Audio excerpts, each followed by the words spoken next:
자, 이번엔 오늘 아침 브리핑인데요. 지난 13일에 일어난 사건입니다. 2살짜리 아이가 쓰러졌는데 그 원인이 굉장히 충격적이네요. 그렇습니다. 2살배기 아이가 농약을 먹고 쓰러진 사건이 발생했는데요. 잠시 후에 전해드리겠고요. 먼저 힘들여서 해놓은 김장김치에 곰팡이가 펴서 망쳐버린다면 이보다 더 큰 낭패가 있을까 싶습니다. 왜 이렇게 되는 건지 그 이유를 취재를 해봤는데요. 지금부터 브리핑 시작하겠습니다. 예.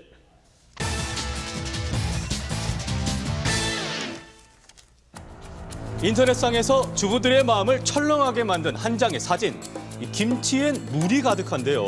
작년 김치를 망쳤다는 주부가 찍은 것입니다. 정상적인 김치와는 차이가 있습니다. 3일, 4일 지났을 때 봤을 때도 물이 조금 올라온 상태였어요. 김치 국물 색깔이 아니고 그냥 물 색깔이에요, 물. 위에도 이렇게 하얗게 곰팡이가 올라왔고요. 찝찝해서 다 버렸어요.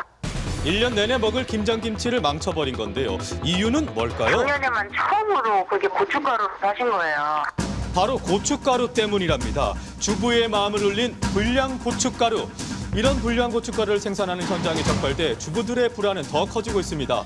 이 공장에서 생산돼 판매되고 있었던 것은 외국산 고춧가루인데요. 값싼 베트남산과 인도산을 중국산에 섞은 겁니다. 최근 본격적인 김장철을 맞아서 김장 원료인 고춧가루나 배추를 원산지를 속이거나 불량한 재료를 사용해서 제조, 유통시키는 경우가 많습니다. 원료 원산지를 속이거나 원료를 부적정하게 관리한 14개소를 적발했습니다. 중국산도 모자라 이제는 짝퉁 중국산 고춧가루까지 등장해서 걱정인데요. 때문에 방앗간은 문전선시입니다. 주부들은 고추부터 직접 보고 사겠답니다. 믿을 수가 없으니까 빵거 고추를 안 보니까는 어떤 고추인지 모르잖아요. 소비자 신뢰가 이만큼 떨어졌어요. 그렇죠. 고추의 상태는 물론이고요.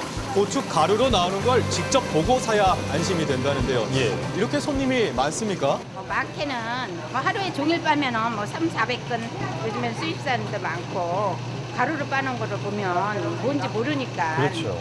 직접 빻은 고춧가루로 김장도 손수하겠다고 나서는 주부들도 늘고 있답니다. 힘들 텐데도 직접 하는 이유가 있겠죠. 조심스러워서 그 수입하고 새겼나 수입 고추가 조심스러워서. 하지만 눈으로만 보고선 좋은 고춧가루를 구별하기 힘듭니다. 구별할 수 있는 방법은 없을까요? 국산과 수입산 고춧가루를 물에 넣어서 어떤 차이가 생기는지 비교해봤습니다. 고춧가루가 가라앉을 때까지 기다려봤는데요. 왼쪽이 불량 고춧가루, 오른쪽이 국내산 고춧가루입니다. 예.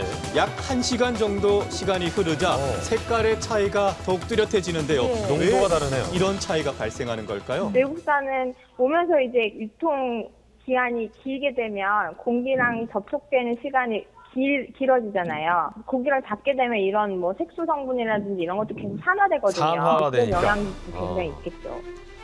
수입산 고춧가루의 경우 유통되는 기간이 길어지면서 고춧가루가 변질될 가능성이 크다고 하는데요. 이 경우 자칫 김장을 망치는 낭패를 볼 수도 있다고 합니다. 이런 경우를 방지하기 위해선 구매하기 전 인증된 상품인지 확인을 하고 고춧가루를 구매하는 것이 좋다고 하는데요. 자, 현명한 고춧가루 구매로 맛있는 김장하시기 바랍니다. 예. 다음 소식입니다. 찬바람이 싸늘하게 불어오면 간절해지는 뜨끈뜨끈한 바닥. 겨울에 이거 없으면 노인네들은 안 돼요. 노인들은 필수품이에요, 겨울에. 이게 진짜 효자지. 어르신들은 입을 모아 온열기구 없는 겨울은 상상도 할 수 없다고 합니다. 하지만 이런 온열기구가 위험할 수 있다는데요. 얼마 전 박문선 씨는 자다가 봉변을 당했다고 합니다. 돌침대 깔고 그거다가 매트를 깔고 이제 이불을 덮고 자는데요. 여기서 이제 튀는지를 몰랐던 거 봐요. 돌침대 위에 깔아놓은 이불을 잠결에 밀어낸 게 화근이었는데요. 대수롭지 않게 생각했지만 피부 이식 수술까지 해야 될 정도로 심각했습니다. 인공을 여기다 붙였다고 그러더니 인공을 붙였은 게 인공 떼내고 새살을 갖다 또 붙여야 한대요. 매일 쓰던 돌침대에서 이렇게 심각한 화상을 입을 줄은 꿈에도 생각을 못했다고 합니다. 최근 인기 만점인 온수매트. 그러나 이 온수매트 역시 위험한 건 마찬가지입니다. 허리춤에 있는 데를 계속 피부가 약하니까 거기만 계속 보이더라고요. 진짜 크게 남아있어요. 한마디 정도? 박신혜 씨 또한 온수매트에서 자다 저온 화상을 입었다는데요. 위험한 것 같거든요. 제가 봤을 때는 높긴 높았는데 제가 말씀드렸던 것처럼 온수매트가 전기매트하고 높은 게 아니라 좀 최대한 높여도 별로 안 따뜻한 그런. 그 온도하고 물체하고 접촉하고 있는 시간도 중요한데요. 이제 우리가 일반적으로 사실 저온 화상이라고 하는 거는 물이나 어떤 화염에 비해서 낮은 온도의 물체에서 오랫동안 장시간 동안 노출되었을 때 생기는 화상을 이제 저온 화상이라고 하고요. 흔히 45도 정도로 사용을 많이 하시는데요. 이 온도 이상이면 저온 화상의 위험성이 있다고 합니다. 그렇다면 우리가 흔히 사용하는 온열 기구들 얼마나 위험할까요? 삼겹살을 온열 기구 위에 놓고 일반적인 취침 시간인 8시간 동안 지켜봤습니다. 8시간 후 선홍빛이었던 삼겹살이 육즙이 날 정도로 익었는데요.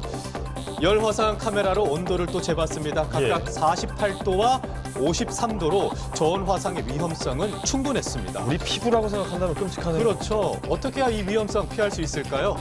온열 기구를 안전하게 사용하기 위해서는 PC 마크를 받았는지 확인을 하고 구입을 하시고 좀 1m 이상 거리를 두고 사용하시거나 또는 전기 매트 같은 경우에는 너무 장시간 사용하시지 않는 것이 좋습니다. 마지막 소식입니다.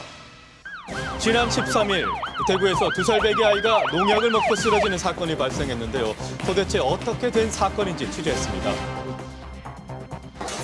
그날 저녁에 대구 싸움을 했는데 이제 새벽에 발생. 그날 새벽 당시 상황이 어땠을까요?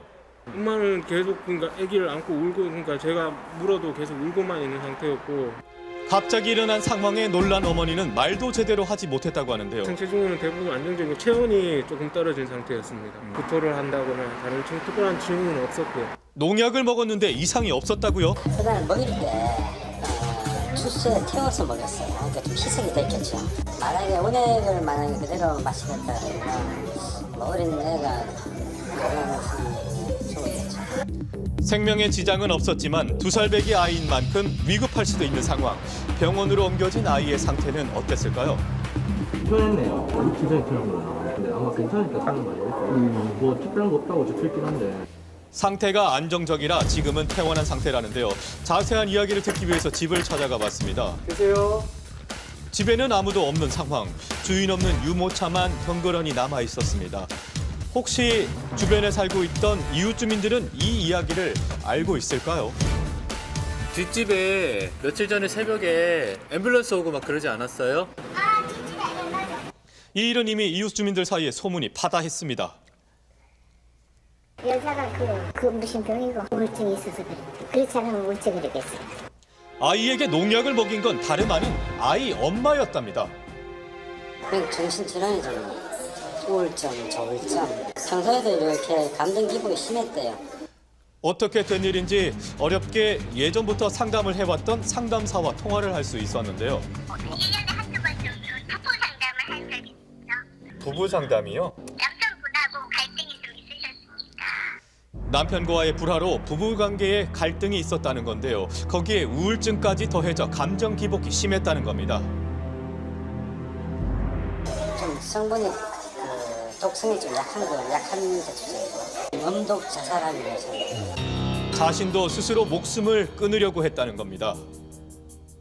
지금은 가족 동의하에 상담하고 그래서 병원으로 정신병원으로.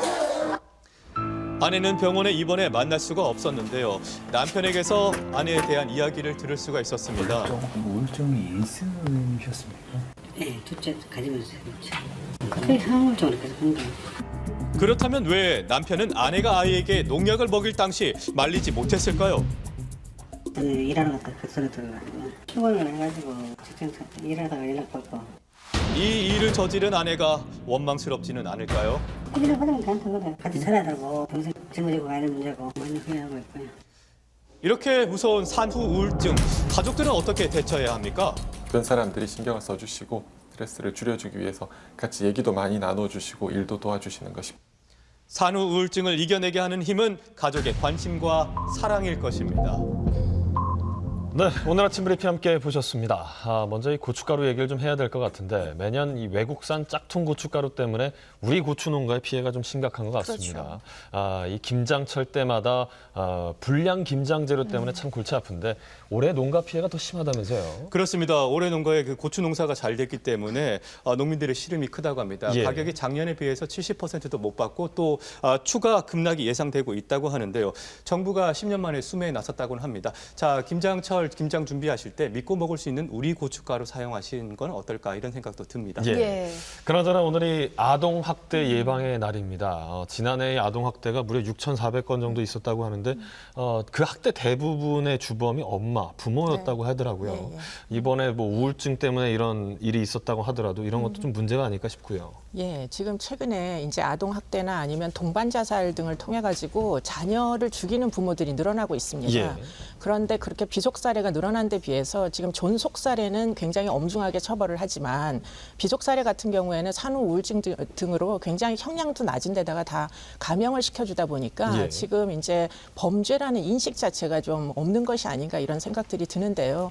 어찌되었든 아이에 대한 폭력은 그 어떤 것이라도 사실은 용인하기 어렵기 때문에 이 문제를 차후에는 좀 더 엄중하게 해결해야 될 필요가 있습니다. 예. 네.